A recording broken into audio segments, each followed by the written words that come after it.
তো 1 মিনিট হয়ে গিয়েছে। আমার বড়ার মধ্যেও খুব ভালো করে ঝোলটা অ্যাবজর্ব করে নিয়েছে। তো চলুন এবার নামিয়ে নিয়ে আর আসি। এই যে ঝোলটা দেখছেন ঠান্ডা হওয়ার পর কিন্তু এতটা ঝোলও আর থাকবে না, তাই ভেবে চিন্তে একটু জল দেবেন। নমস্কার, আমি আবারও চলে এসেছি একটা রেসিপির সঙ্গে। আজ করব বড়ার তরকারি। আমি এখানে খেসার ডালটা বেটে নিয়েছি, ভিজিয়ে রেখেছিলাম খেসার ডালটা, সেটা আমি দেখাতে ভুলে গিয়েছি। 4-5 ঘন্টা ভিজিয়ে রেখে সেটা আমি একটা পেস্ট তৈরি করে নিয়েছি। এখানে আছে পটল, আর আছে পেঁয়াজ কুচোনো, আলু কুচোনো, আছে আদা রসুন, আর বাকি যা যা মশলা লাগবে সেটা আমি আস্তে আস্তে দিতে থাকবো, দেখাতে থাকবো। তো এখানে আমি নুন দিয়ে দিয়েছি, এর মধ্যে খুব অল্প একটু হলুদ গুঁড়ো দিয়ে দিলাম, আর দেব লঙ্কা গুঁড়ো দিয়ে এটা খুব ভালো করে মিক্স করে নিয়ে আসছি। এর মধ্যে দিয়ে দেবো একটুখানি কুচিয়ে রাখা পেঁয়াজ।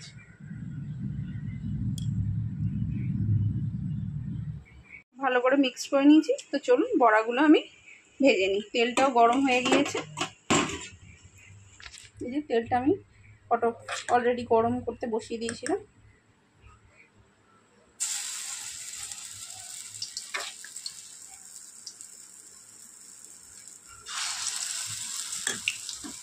তো চলুন বড়াগুলো আমি দিয়ে দিই এইভাবে। বড়াগুলো আমার ভাজা হয়ে গিয়েছে, তুলে নিই। তো চলুন তুলে নিয়ে আসছি। বড়াগুলো আমি লাল লাল করে ভেজে তুলে নেবো। তো চলুন বড়াগুলো ভাজা হয়ে যাক। আর বড়াগুলো ভেজে সব তুলে নিয়েছি। এবার একটু পটলগুলো ভেজে নেব এই তেলের মধ্যে। অল্প তেলেই ভাজবো, বেশি তেল দরকার নেই। পটলগুলো নুন হলুদ দিয়ে একটু লাল লাল করে ভেজে নেবো। চলুন পটলগুলো লাল করে ভেজে নিয়ে আর হালকা করে ভেজে নিয়েছি, এবার তুলে নেবো। চলুন তুলে নিই আসছি। পটল ভাজাটা তুলে নিয়েছি, নিয়ে আর একটু তেল দিয়ে দিয়েছি কড়ায়। ওই তেলের মধ্যে দিয়ে দিচ্ছি 5 ফোড়নের ফোড়ন। ফোড়নটা একটু ভাজা হয়ে যাক আসছি। ফোড়নটা ভাজা হয়ে গিয়েছে, এবার আমি দিয়ে দেব খুব সামান্য পেঁয়াজ কুচো, আর তার সঙ্গে আলুগুলোও দিয়ে দেবো। চলুন এগুলো দিয়ে নিয়ে আসছি। এর মধ্যে দিয়ে দেবো এবার স্বাদ মতো নুন। নুনটা একটু বুঝে দেবেন, কারণ পটল ভাজার সময় নুন দিয়েছি। তো চলুন আলু পেঁয়াজটা ভালো করে লাল করে ভেজে নিয়ে লাল করে ভেজে নিয়েছি। এবার দিয়ে দেবো এতে আমি 1 চামচ আদা রসুনের পেস্ট।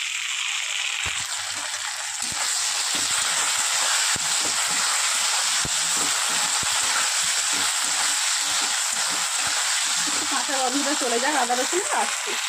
রসুনের কাঁচা গন্ধ চলে গিয়েছে। এবার দিয়ে দেবো একে একে গুঁড়ো মশলাগুলো। হলুদ গুঁড়ো, লঙ্কা গুঁড়ো,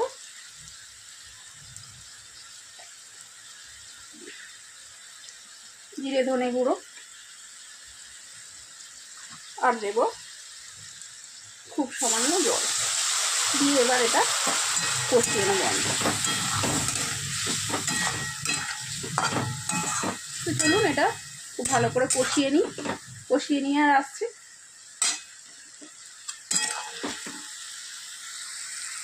মশলা থেকে আমার তেল ছেড়ে দিয়েছে। এবার আমি দিয়ে দেবো ভেজে রাখা পটল দিয়ে। পটলটা দিয়েও আমি একটু কষিয়ে নেব। তো চলুন একটু কষিয়ে নিয়ে আসছে।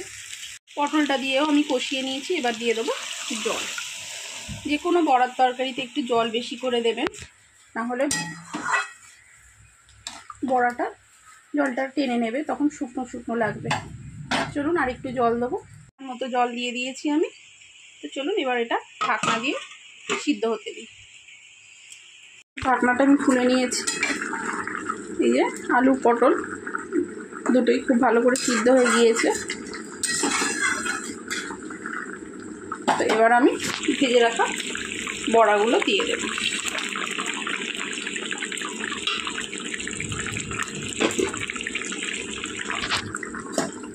বড়াগুলো দিয়ে বেশি ফোটাবো না, তাহলে বড়াগুলো ভেঙে যাবে।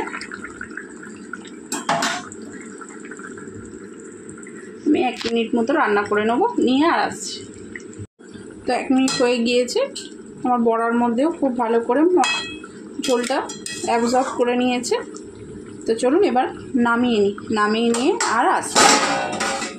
এই যে ঝোলটা দেখছেন, ঠান্ডা হওয়ার পর কিন্তু এতটা ঝোলও আর থাকবে না, তাই ভেবে চিন্তে একটু জল দেবেন। তৈরি হয়ে গিয়েছে আমার পটল দিয়ে বড়ার তরকারি। তো রেসিপিটা যদি ভালো লেগে থাকে অবশ্যই লাইক, শেয়ার অ্যান্ড সাবস্ক্রাইব করবেন। আর রেসিপি সম্পর্কে কিছু জানার থাকলে অবশ্যই আমায় কমেন্ট করবেন, আমি তার রিপ্লাই দেবো। তো চলুন আজকের মতো টাটা, দেখা হবে অন্য কোনো দিন অন্য কোনো রেসিপির সঙ্গে।